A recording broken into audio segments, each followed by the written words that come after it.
Olá pessoal, aqui quem fala é o Gessé do canal TJ Ungido. Já quero mandar um abraço a todos aqueles que me assistem de outros países, como os Estados Unidos, Portugal. E se você também é de outros países e não está inscrito no canal, e se é a primeira vez que você está assistindo, seja muito bem-vindo e já se inscreve aqui no canal para mais vídeos. Está pronto para mais uma viagem ao passado? Então, como diz o pioneiro oficial, pegue a sua mochila da sobrevivência e vem comigo para mais uma história. Aliás, só para salientar, gente, além do pioneiro oficial, agora existe o Betelito oficial, que é um irmão nosso, né? Uma ex-testemunha de Jeová, que foi betelita e está começando o canal dele. Eu vou deixar o link aqui embaixo na descrição para que vocês possam acompanhar os vídeos desse rapaz e se inscrever no canal dele. Juntos seremos mais fortes a favor de expor a torre de vigia. Aliás, eu tenho até uma proposta. Se já existe o pioneiro oficial e o betelito oficial, por que não o TJ Ungido oficial? Aí vamos fazer uma comissão de filial no país para entregar alimento espiritual de verdade. O que acham? Mas brincadeiras à parte, cola comigo que depois da vinheta eu vou te explicar os principais acontecimentos na história das Testemunhas de Jeová dos anos 1936 e 1937.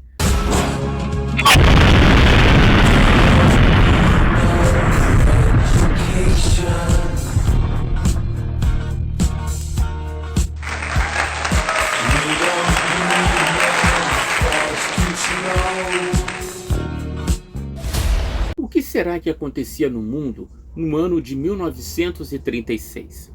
Se voltarmos um pouquinho no tempo, perceberemos que estava se encaminhando tudo para a Segunda Guerra Mundial.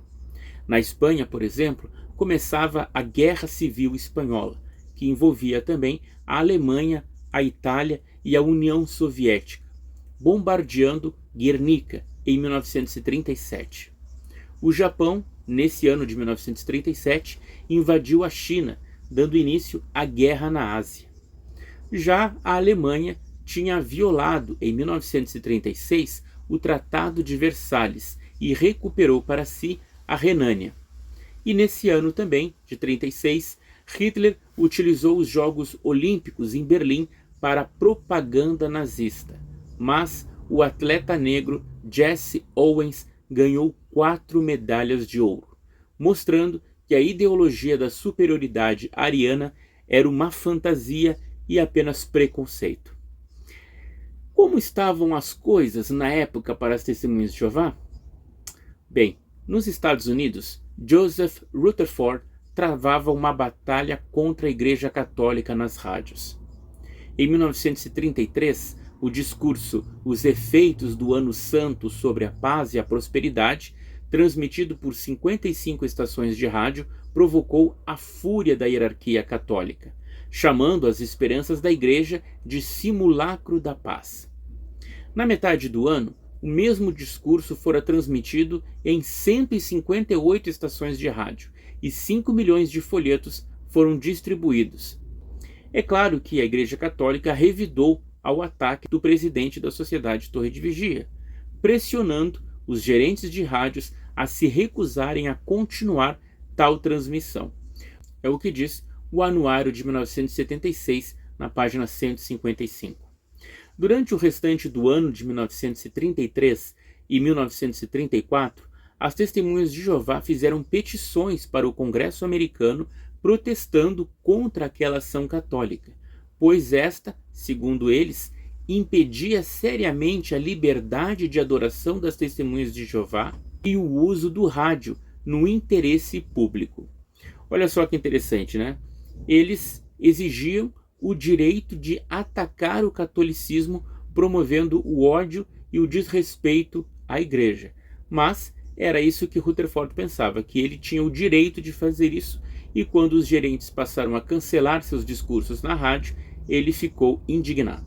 Inicialmente, eles conseguiram 2.416.000 assinaturas. Em outubro de 1934, Rutherford compareceu diante da Comissão Federal de Comunicações para provar como a igreja impedia a adoração das Testemunhas de Jeová.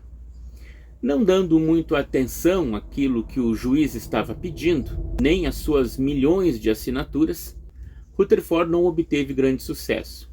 Afinal de contas, eram eles quem provocavam a igreja. Embora alegassem ser direito de expressão, a comissão fez muito pouco, nas palavras de Rutherford. Uma nova petição foi feita ao Congresso em 1935, agora com 2.284.000 assinaturas. Tampouco esta foi atendida. Uma terceira petição, com 2.630.000 assinaturas, protestavam contra a intimidação e boicote e solicitavam um debate entre Rutherford e alguma alta autoridade da Igreja Católica. Essa terceira petição foi entregue no final do ano de 1936, mas também não obteve resposta.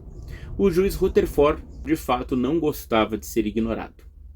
Por isso, em 1937, ele publicou o folheto Descobertas, que apresentava doutrinas básicas da Bíblia e refutações às doutrinas católicas. Os publicadores levavam às casas esse livreto e tocavam num fonógrafo portátil a série gravada por Rutherford chamada Exposta.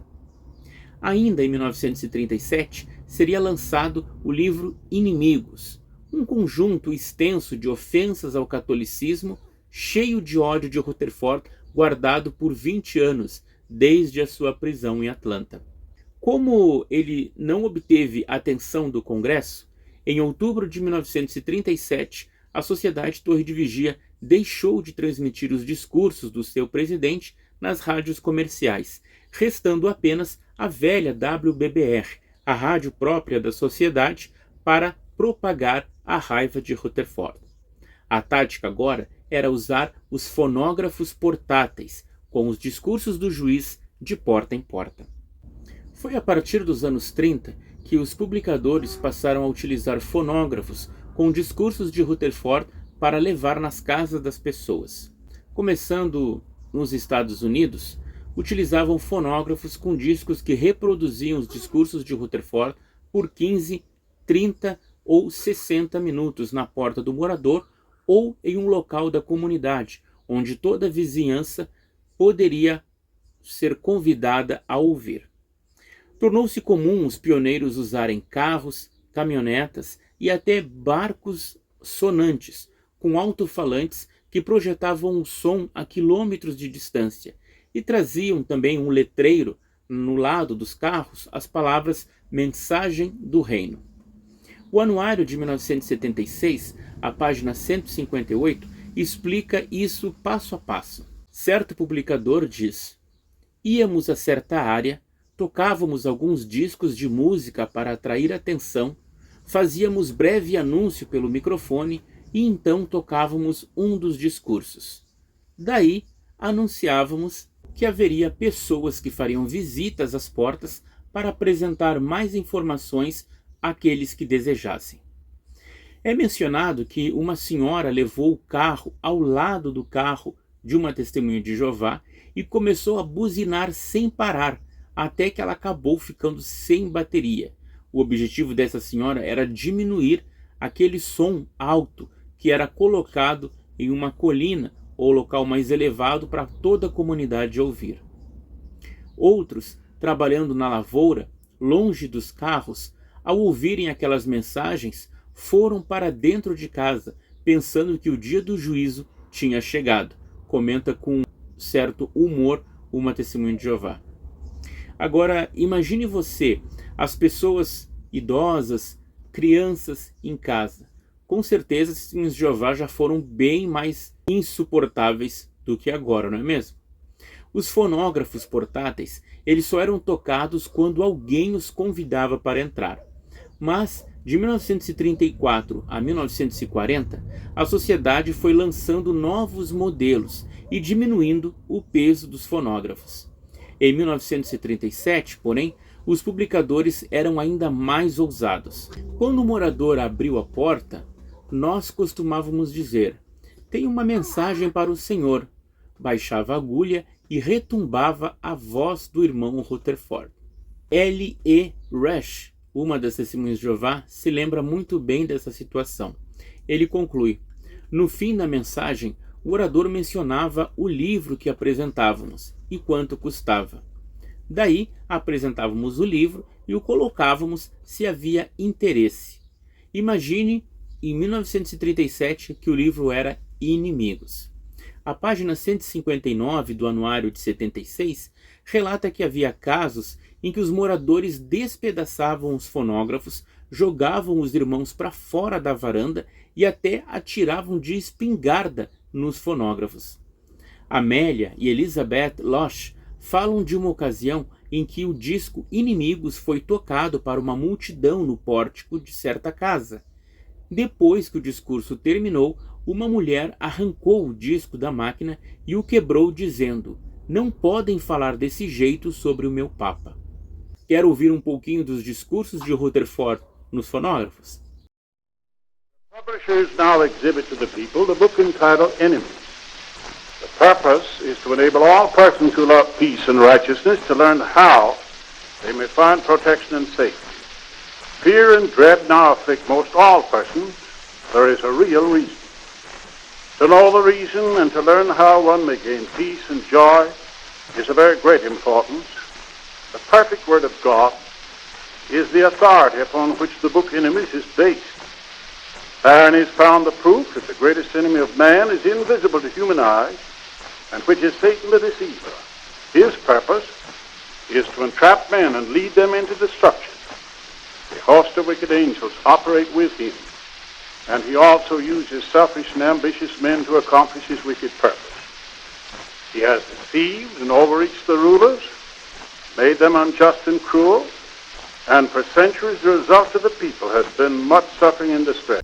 As testemunhas de Jeová contam essas histórias, que são verdadeiras, com muito orgulho e uma dose de humor. No entanto, para elas, essa situação era algo normal, ofender a religião alheia, porque elas sempre se acharam as únicas corretas. Inclusive chegavam a buscar na justiça o direito de poderem pregar dessa maneira.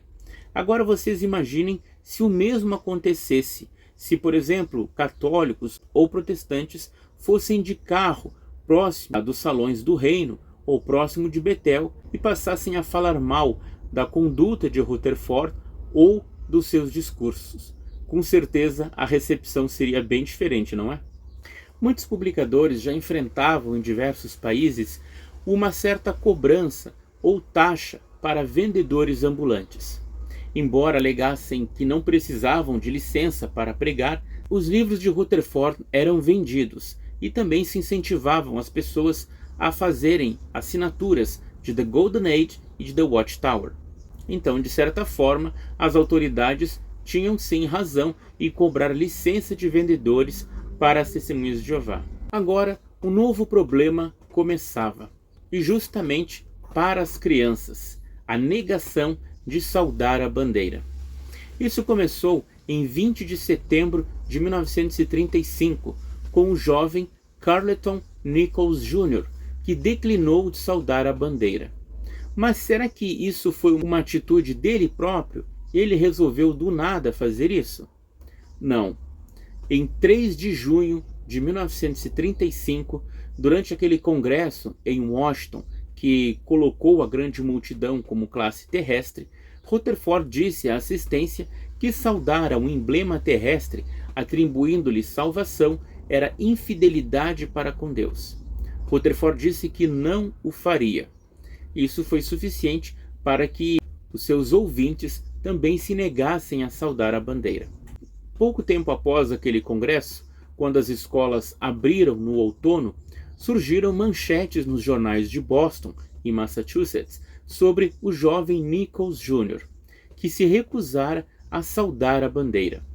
O incidente fez a Associated Press para uma declaração oficial da Sociedade Torre de Vigia sobre o assunto. E isso foi publicado como matéria em The Golden Age. No dia 6 de outubro de 1935, Rutherford proferiu o discurso Saudar a Bandeira, através de transmissão nacional de rádio e depois publicada também no folheto Lealdade. Ali dizia que as testemunhas de Jeová respeitavam a bandeira, mas saudá-la seria um ato de adoração que violava os próprios 10 mandamentos. Os pais cristãos tinham a responsabilidade de ensinar aos filhos como agir numa situação dessas. Isso desencadeou uma série de expulsões das crianças das escolas em diversas cidades até os anos 40, com muitos casos indo parar na Suprema Corte dos Estados Unidos. Já o assunto da grande multidão ainda renderia várias publicações e artigos. Por exemplo, o artigo Sobreviventes do Armagedon, que saiu na Sentinela de 1º de maio de 1936, identificou a classe das ovelhas com a grande multidão. Os Jonadabes deveriam ser batizados, mas não tomar mais dos emblemas durante a comemoração da morte de Cristo. De 1935 a 2007, se ensinava que a chamada celestial tinha terminado em 1935, pois a pregação, desde aquele ano, se concentrou em achar os membros da grande multidão. Foram mais de 70 anos ensinando uma verdade que depois se tornou mentira. Só em 2007, quando o número de ungidos passou a aumentar, é que as Testemunhas de Jeová resolveram mudar a sua versão sobre a chamada celestial. Em 2005, havia, segundo os dados dos anuários, 8.524 ungidos. Em 2006, esse número passou para 8.758. Em 2007, 9.105. E assim, subindo até os dias de hoje. A sociedade, então, numa pergunta dos leitores, disse que ela não poderia definir um ano para o final da chamada celestial. Ora, se for contar só com aqueles que se dizem ungidos entre as Testemunhas de Jeová, o número dos 144 mil já estaria completo.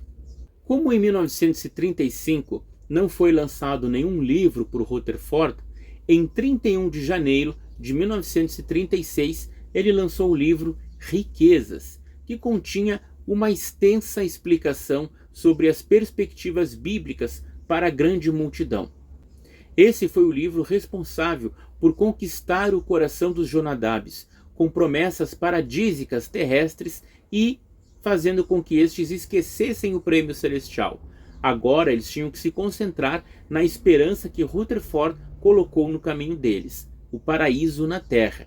E é assim até hoje, desde o livro Riquezas.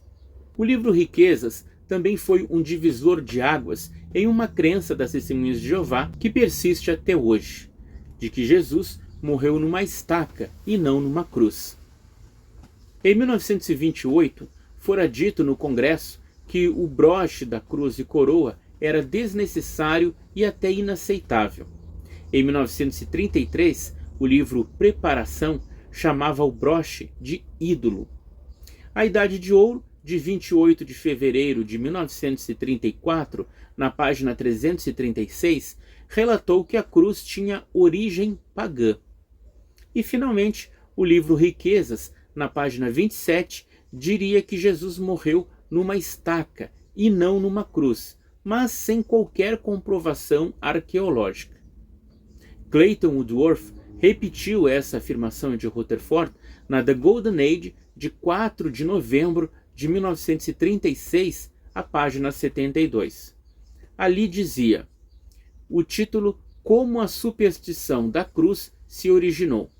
Falava que a cruz tinha se tornado símbolo dos cristãos apenas 4 séculos depois, através da visão que Constantino teve, e que antes o símbolo de Cristo eram as letras gregas X, P e I, que significavam CRI, abreviação de Cristo. O Senhor foi morto em uma estaca vertical, dizia The Golden Age, e não em 2 peças de madeira colocadas em qualquer ângulo. Apenas décadas depois da morte de Rutherford, a Sociedade Torre de Vigia se preocuparia em procurar provas de fato arqueológicas ou de comentaristas bíblicos para apoiar a sua doutrina de que Cristo não morreu numa cruz. Entretanto, essas provas da Sociedade Torre de Vigia eram bem seletivas. O livro Riquezas também traz uma curiosa ilustração de Adão e Eva no Jardim do Éden, a serpente com pernas, porque era isso que se acreditava na época de Rutherford, e a caricata imagem de Lúcifer, com pernas de bode. É interessante que a Sentinela já explicou em matérias de pergunta dos leitores sobre Lúcifer ser o nome do diabo ou a serpente ter pernas. E a resposta deles é bastante interessante. Vocês podem pesquisar nessas revistas que eu vou deixar aqui, porque eles não mencionam que antigamente eles tinham justamente essa crença. Nas páginas finais, o livro Riquezas continha propagandas dos livros anteriores de Rutherford, que valeriam as riquezas de ouro e prata das pessoas, em troca das riquezas reais, ou qualquer um ou todos os livros mostrados em cores verdadeiras na página oposta por 25 centavos cada livro, dizia a propaganda. O livro Riquezas contém várias pérolas, tipos e antítipos mirabolantes da cabeça de Rutherford e mais do mesmo sempre.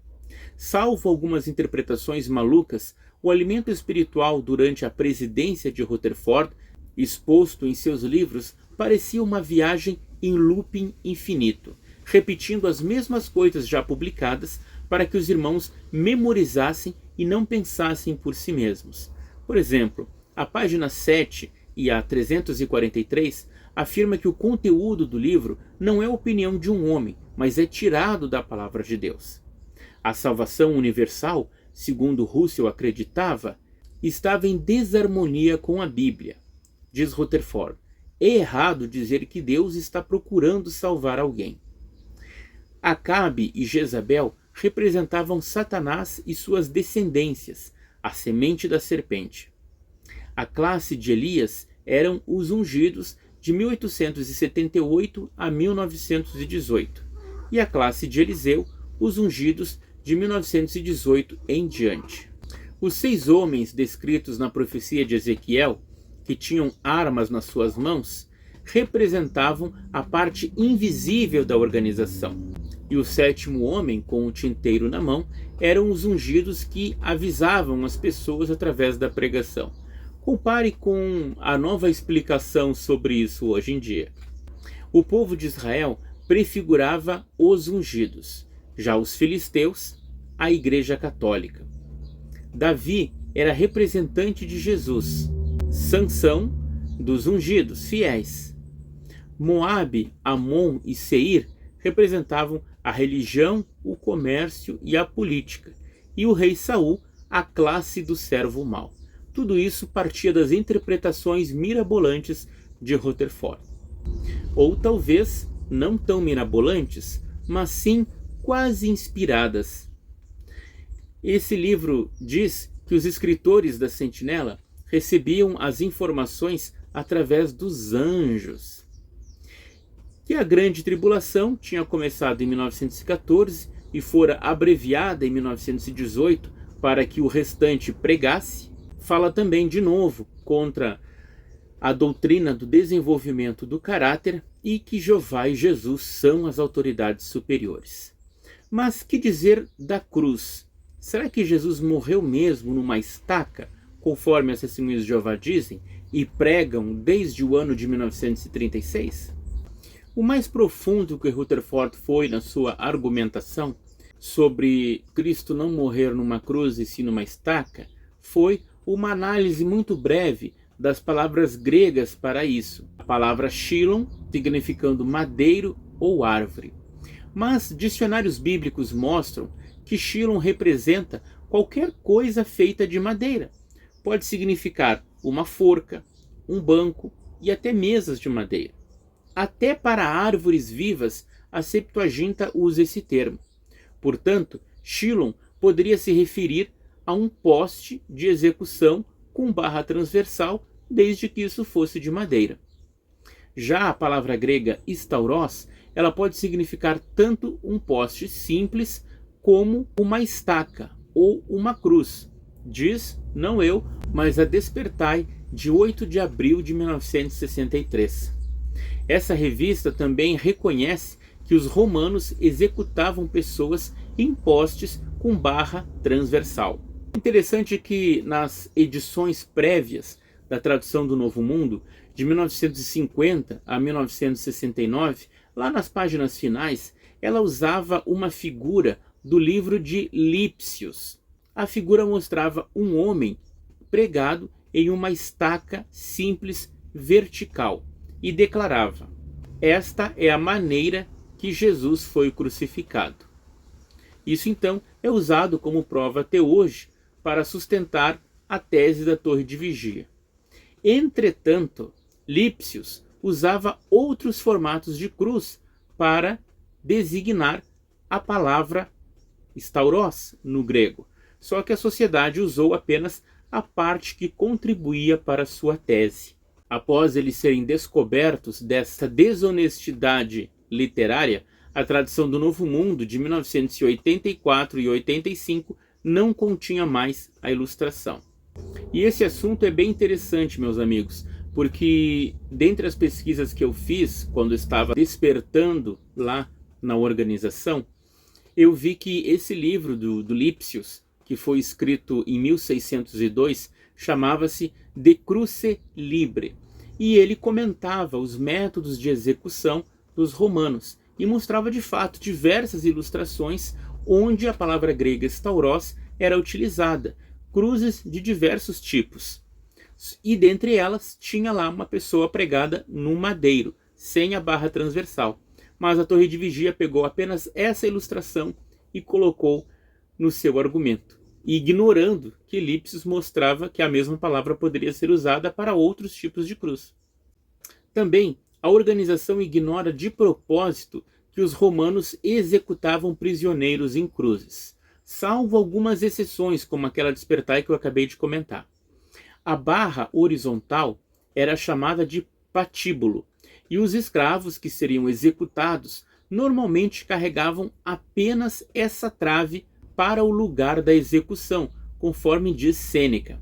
A cruz com a trava completa pesava entre 135 e 180 quilos. Imagine, uma pessoa que havia sido flagelada carregar até o local da execução uma cruz completa, não tinha como. Por isso carregava apenas a parte transversal. E mesmo assim, havia no caminho pessoas que poderiam ajudar a carregar essa cruz, e os romanos aceitavam. Segundo Lipsius, a cruz de Jesus tinha 4 peças de madeira, a vertical, a transversal, um tronco de árvore colocado abaixo para os pés e um título colocado acima.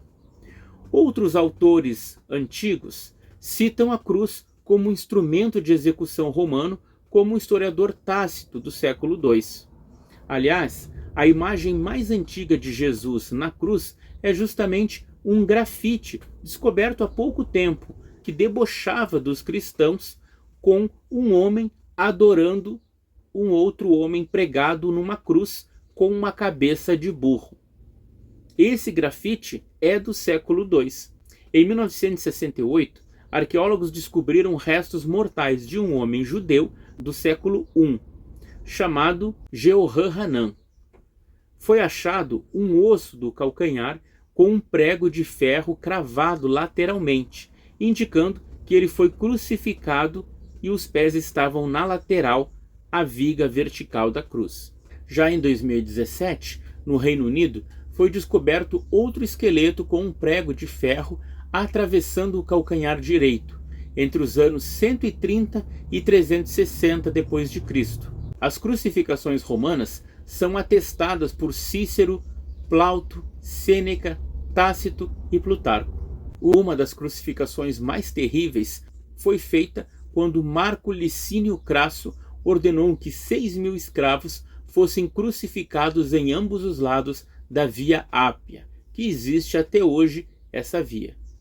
Apesar das diversas provas, a Sociedade Torre de Vigia segue se apegando àquilo que Rutherford disse no livro Riquezas, em 1936, e distorce os argumentos, selecionando apenas as provas que ela considera essenciais. Eu vou deixar para vocês aqui na descrição do vídeo não apenas as matérias que pesquisei que mostram que Jesus morreu numa cruz, mas vou deixar também o argumento de apologistas testemunhas de Jeová, como o site Tradução do Novo Mundo Defendida. E aí vocês podem comparar as duas versões. Ainda em 1936, foi realizado um congresso em Lucerna, na Suíça, de 4 a 7 de setembro. Os relatos daquilo que os irmãos passavam na Alemanha foram declarados nesse congresso, e cerca de 2.500 testemunhas de Jeová alemãs assistiram. Outros congressos foram realizados no ano de 1937. Um congresso internacional em Paris, de 21 a 23 de agosto, na Maison de la Mutualité. Ali, o orador proferiu o discurso em inglês no salão principal, e nos outros salões que estavam interligados por fios, alguém traduzia a sua palestra. Cerca de 3.500 pessoas assistiram ao programa. Esse congresso da França contou com a presença de Rutherford e fora relatado ali os tratamentos que as testemunhas de Jeová estavam recebendo na Alemanha. Em 12 de maio de 1937, a Gestapo de Düsseldorf expediu uma circular para colocar os estudantes da Bíblia nos campos de concentração, mesmo nos casos em que não existia nenhum mandado de prisão, mas a simples base de suspeita, diz o anuário. Também houve um congresso em Copenhague, na Dinamarca, e em Praga, na República Tcheca. E nos Estados Unidos, o congresso principal se deu em Columbus, Ohio, de 15 a 20 de setembro de 1937. Foi nesse congresso que se introduziu o trabalho com fonógrafos portáteis para ser utilizado às portas dos moradores. Cerca de 200 pioneiros foram escolhidos para iniciar esse trabalho. Na Austrália, era feito um trabalho também com um barco da sociedade. Em dezembro de 1937, esse barco teve que voltar para a Austrália, pois diversos religiosos haviam protestado contra a pregação das testemunhas. Esse barco já havia passado por diversos lugares próximos da Austrália, como Java, Papua Nova Guiné, Malásia, Bornéu e Sumatra. Era um veleiro de 16 metros com 2 mastros, onde quase toda a tripulação era de pioneiros. Mas o interessante desse barco da sociedade era o nome. Em inglês, Light Bearer, portador de luz. Só que o nome Lúcifer, em latim, também significa isso, portador de luz. Então imagine, nós poderíamos traduzir o barco da sociedade por Lúcifer. Essa era a luz da sociedade Torre de Vigia para aquelas pessoas. Foi em 1937 também que a publicação da sociedade, chamada de Boletim, que trazia maneiras de pregar as boas novas, de cobrir o território, mudou de nome para O Informante e permaneceu com esse nome até 1956, quando passou a ser chamado de Nosso Ministério do Reino. Também em 1937, mais precisamente no dia 6 de outubro, saiu a primeira edição de Consolação. O nome da revista não seria mais The Golden Age, mas sim Consolation. E as capas sempre traziam ilustrações coloridas e diversificadas. Certa vez, Rutherford chegou a comentar sobre o possível motivo de Clayton Woodworth mudar o nome de A Idade de Ouro para Consolação. Provavelmente poderia ser o lugar que ele morava. Foi no Congresso de Ohio, lá dos Estados Unidos, no dia 18 de setembro de 1937, que Rutherford lançou o seu livro mais ofensivo, Inimigos. Era o livro de capa bege e denunciava as religiões, em especial a Igreja Católica,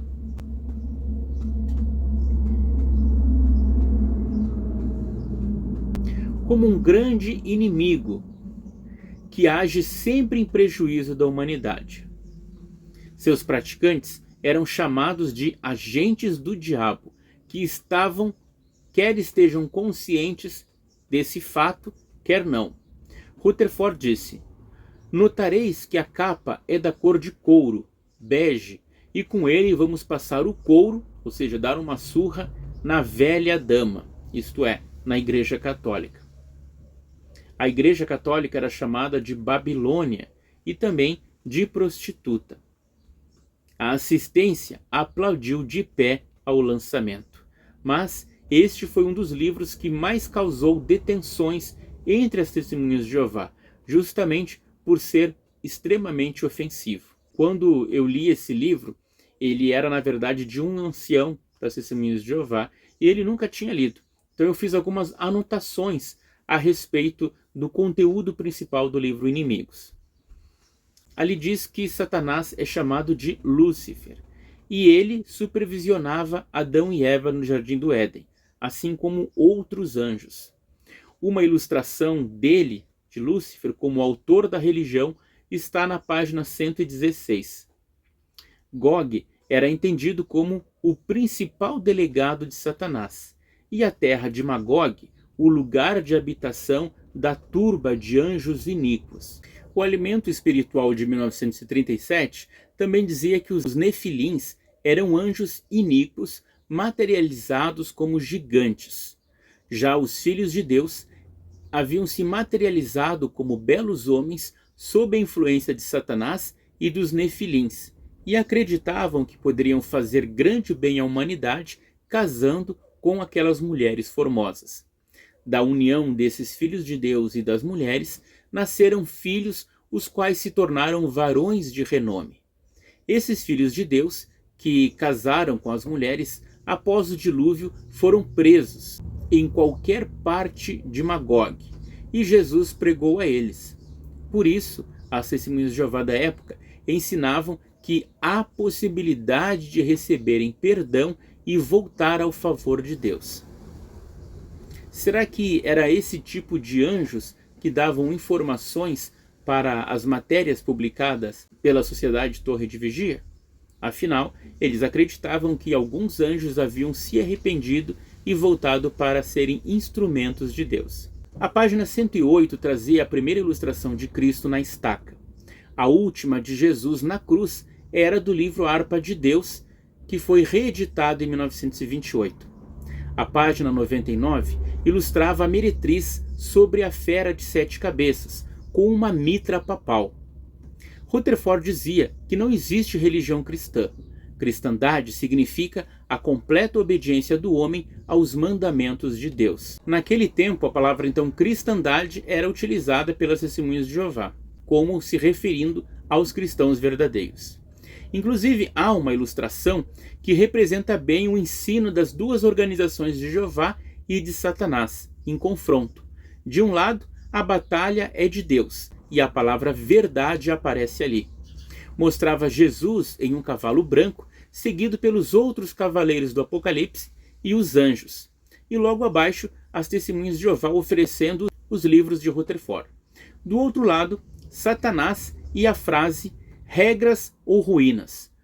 Um cavaleiro em um cavalo negro e abaixo 2 homens, um representando a política e o outro o comércio, com um jugo sobre os ombros, submissos ao papado com corpo de serpente. Outra ilustração chocante do livro Inimigos mostrava a cabeça de João Batista decapitada numa bandeja a pedido da dançarina Salomé, com o dizer, religião causadora do assassinato. E noutra, a cena de uma mulher acusada de bruxaria pela Igreja Católica durante a Inquisição. Rutherford, com a sua mania de tipos e antítipos, dizia que a Igreja Católica era a Tiro moderna. Os navios de Tarsis são sacerdotes e organizações subordinadas ao catolicismo. Incluía missionários, jesuítas, padres e monges. Também criticava os judeus e, sobre a doutrina de que Cristo veio ao templo espiritual em 1918, Rutherford disse sem meias palavras: aqueles que negam este fato estão contra Deus e seu reino, seja qual for seu argumento, disse ele na página 276. Outros livretos foram lançados entre 1936 e 1937. Um deles, Armagedon, a maior batalha de todos os tempos. Quem sobreviverá? e ali mencionava que o Armagedon era algo iminente. Também o livreto A Mensagem do Reino, aquele que era um resumo da mensagem bíblica que eles pregavam em diversos idiomas. Esse livreto existiu por muito tempo, inclusive quando eu era testemunha de Jeová, eu gostava de ter ele comigo na pasta para justamente mostrar para alguém que falava outro idioma se aparecesse. E ainda os livretos Descoberta, que denunciava os líderes católicos, e Proteção. A revista The Golden Age trazia ilustrações criticando a igreja ganhando dinheiro com casamento, compositores modernos, revistas que falavam de amor e romance, fabricantes de cigarro, filmes e até roupas íntimas femininas. Isso tudo, mostrava a ilustração, era o falso amor e se contrastava com o verdadeiro amor. Que amor era esse? Mostrava o resgate de Jesus, a vindicação do nome de Deus, a consagração de uma testemunha de Jeová, a pregação, suportar a perseguição e ser fiel até a morte, como mostra a ilustração do nazismo, e depois a ressurreição desta testemunha de Jeová. Noutra, havia políticos que batiam a porta da bruxa de Endor e na porta uma placa continha o dizer horário de atendimento, de 1913 até o Armagedon. Não podemos deixar de falar, para terminar, o ano de 1937, sem mencionar o escândalo que envolveu Rutherford. Como assim? Eu já falei para vocês sobre Rutherford e o alcoolismo, a carta que Walter Salter colocou para todo mundo ler. Eu vou deixar o link aqui embaixo para que vocês relembrem esse episódio. Mas isso aconteceu em 1937. O gerente do Bethel de Toronto, no Canadá, Walter Salter, era um antigo amigo do juiz. Ele não suportou mais as crenças absurdas pregadas pelo presidente Rutherford como verdades incontestáveis, sem prova alguma, como, por exemplo, a presença invisível de Jesus desde 1914, ou a sua ida ao templo em 1918 e a escolha da Sociedade Torre de Vigia como sua única representante terrestre.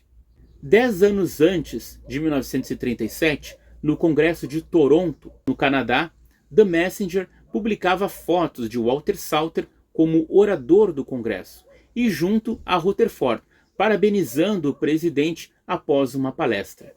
Noutra foto, Salter aparece junto a Rutherford e o título "O juiz ouvindo uma boa palavra do presidente Salter", no caso, o presidente do Congresso. Walter Salter, durante a lei seca americana, que proibia a venda e o consumo de álcool, era um dos que se arriscavam contrabandeando uísque e outras bebidas para Bethel, a fim de suprir o alcoolismo de Rutherford. A carta aberta de Salter foi distribuída em várias congregações no Canadá e nos Estados Unidos, contando não apenas isso, mas as extravagâncias e gastos do juiz na mansão Beth Sarim, na casa em State Island, onde existia a WBBR, e as suas acomodações em Magdeburgo, além dos seus 2 Cadillacs. Salter afirmou que parte do dinheiro da sociedade era gasto nisso. Enquanto o juiz vivia o luxo, os pioneiros viviam na miséria. A carta de Salter e a resposta da sociedade então estarão aqui nos links abaixo para vocês conferirem. Rutherford falou muito pouco sobre esse assunto, deixando morrer por si mesmo, como faz até hoje a Sociedade Torre de Vigia quando é acusada seriamente.